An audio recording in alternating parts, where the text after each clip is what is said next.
Hey, what's going on, everybody? This is Mark from Solo Games, and YuGiOh! Dude, okay, all right. I just watched a video on from Team APS Plus. Pretty great channel, by the way.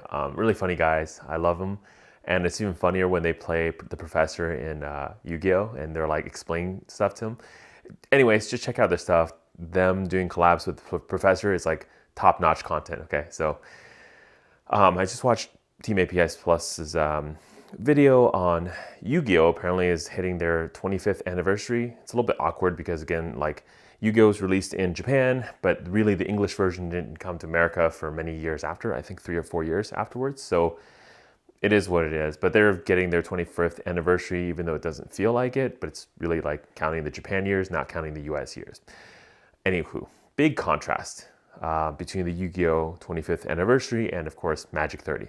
Magic 30, honestly, at this point is just like the biggest fail in Magic history, probably. Way worse than Chronicle, way worse than all the other things that basically Wizard has ever done in the past. And here's the thing, it's crazy because, see, Yu-Gi-Oh! Konami is not like a sinless angel here, okay? You have to understand, these are companies, they're all trying to make money. Konami has done some badass shit too, okay? But at least they're literally sucker punching the shit out of Wizard right now. Because if you think about what's happening now, well, they have literally made the joke version of Magic 30, right? So they're literally stomping on Magic 30, even in their announcement of the product for next year. So they're gonna have this legendary pack. There could be more products available, but it looks like this is the first couple sets that they're talking about. They're releasing something called Legendary Pack. It's gonna have like 6 booster packs from the old school days. So imagine like Yu-Gi-Oh's first couple sets. Totally out of print, of course. They're gonna have a special like 25th anniversary logo, so it's gonna be a little different. Who knows, maybe the cards will have a different symbol, so it's, tracks different sets. Don't know. I don't play Yu-Gi-Oh, don't know enough about it, but you guys who do play Yu-Gi-Oh, you can tell each other and tell me about it, right? But the cool part is, well, this thing already sounds kind of cool. 6 packs, 6 promos, plus 1 secret rare they're introducing from this legendary collection, right? And that's going to be like $32 MSRP. Stores, of course, can charge more, but that's MSRP given. As long as supply is stable, everyone can pretty much get that at that price. Should be okay. Plus, it sounds like if they're talking about MSRP, these are going to go through distribution, so your LGSs will have them so they can all earn money from it, meaning LGS is probably paying a little bit less for the packs. Dude, this is all just great because it's going to help LGS, it's going to help the players, they're giving something great for a really cheap price, the LGS can make a good markup on it. Yeah, I mean, this is Konami treating everybody right, treating the players correctly, treating the LGS correctly, and really respecting everybody along the line for a true celebration of 25th anniversary. In addition to that, they're also releasing like 6, I think it looks like 6 different boosters, booster packs, right? From the first 6 sets, and they're going to be purchasable at $4.49. And these are all tournament legal cards. There's no weird like collector's edition, weird backing. It's all going to be original backing, I'm assuming. I don't know if there's going to be any difference between these cards, like on the outside look, from this and your normal sets. But by and large, it's going to be the same thing, right? So, and they're going to be released at $4.49, which is your standard pack price. Maybe a little higher, I don't know. Yu-Gi-Oh players can tell me. But $4.49 to a Magic player sounds about right? Maybe a little high, but hey, like if you're buying old school packs, which could be like $20, $30, $4.49 sounds like a great price.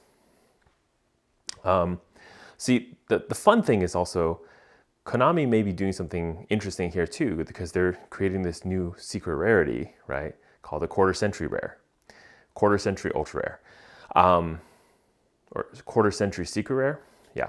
So the whole idea here being that they're trying to create a new rarity that they could potentially then market into the new sets of the future, and sell more packs again because these are rare beyond a certain point, and they're kind of showing it off in this really cheap product, kind of like giving you a demo, giving you a little first hit of the rarity, and then of course push that into the future. So what they have done in one fell swoop is to say, we're better than Magic, we are giving you tournament legal cards, which basically don't even matter as much because again, how I understand with Yu-Gi-Oh! With power creep, the older cards kind of don't matter as much because either the cards are banned or they're not as powerful as the current cards. So there's really no need for these cards. Again, that's why they're probably doing this for cheap. But the respect is there. The respect for the players is there. And it's interesting that they're doing this way because it's, again, nostalgia, right? So it's giving the players the ability to go open packs like it's 1998 again, right? 2001, whatever. And it's going to give them promos that they may have missed, like the three legendary gods, the god cards promos. Blue Eyes White Dragon. Dude, I'm not even a Yu-Gi-Oh player. I did watch the anime first season. Those are sick cards, man. I might even, dude, at this point, I might even buy one of those or a couple of those just for fun, because why not, right? Collect them, put them on the shelf, put them on like a little display. That's the crazy part, is that their product actually makes me want to buy it. Because again, it's reasonably priced. For $32, why not? If it's like $1,000, no. But like for $32, sure, And the funny thing is, I mean, this is how you kind of get players into your game, right? So in one fell swoop, Konami is doing all the things that WotC should have done, but couldn't. Now, look, there is a big difference, right? Magic has the reserve list. Magic also had more powerful cards in the beginning that have become less and less and less, powerful, right? Because they had to come down from the power level.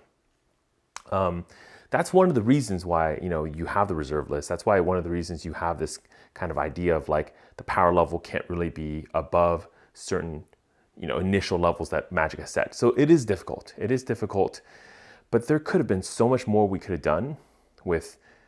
I don't think the collector's edition was the problem really about Magic, 30.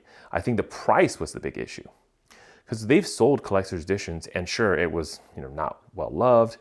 People might have hated it, but at the same time, it worked out.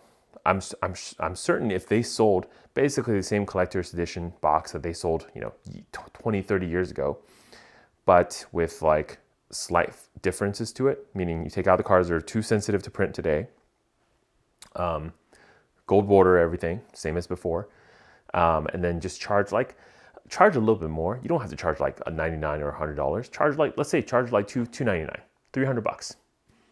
Would have been a great product. It's a guaranteed set. There's no randomness to it. People would have loved it. And it would have truly felt like a real celebration. In fact, I even think the 30th calendar, the Advent, Secret Lair, was a pretty good item. The only problem was that item sold out. And you can tell the community thought that was a good item too, because again, it sold out. It actually sold out. This is where it's just like, it's crazy to me that Magic just doesn't understand what players actually want. Because if you look across the aisle, just like you're seeing with everything else, like with Warhammer or whatever, it's the same thing. They seem to figure out what their players want and are providing that to their players. And Magic is doing everything possible to not give the players what they want, but also at simultaneously pissing off the collectors. How is that possible that they can do this both? It's, again, I keep saying this, right? They're just so out of touch with what's happening out here. They've been on their little plane of existence for too long that they don't even understand, people got to eat out here, man. It's tough. Just saying, man, like, it sucks so much that as a Magic fan, player, collector, all this stuff, I want to give Wizard money, basically, that I can't. I'm actually wanting to give more money to, I don't know, Games Workshop, wanting to potentially buy Yu-Gi-Oh! A game I won't even play. I'll just literally buy the thing, put it on a shelf. That's where I'm sitting with. This is so frustrating. They don't care. And the thing is, like, if Magic comes out and says, you know what, we were wrong. We're sorry. What we did was wrong. We didn't mean to do that. That was the wrong thing to do. Great. That's the first step to making a change. But they're not even sorry. They don't think what they did was wrong. They don't think what they're doing is destroying the market. And that's where it really hurts people like me. And it hurts you too. It hurts the players, hurts everyone. And here's the thing. I'm looking at the secondary market and I'm telling you, man, the cards, the prices are still going up. That tells me people still care. People still are buying cards. If you look through the Commander set of cards, Modern, every single category, you still have cards going up in price. Why? People do care about this game. And that's the saddest part. People still care. People just want to be respected. And we're not getting that respect from WotC. And it sucks. All right, it's Mark Solar Games. Happy holidays, Merry Christmas, Happy New Year. Out. Make sure you just spend some time with family. Don't be so angry. Have a wonderful day. See ya.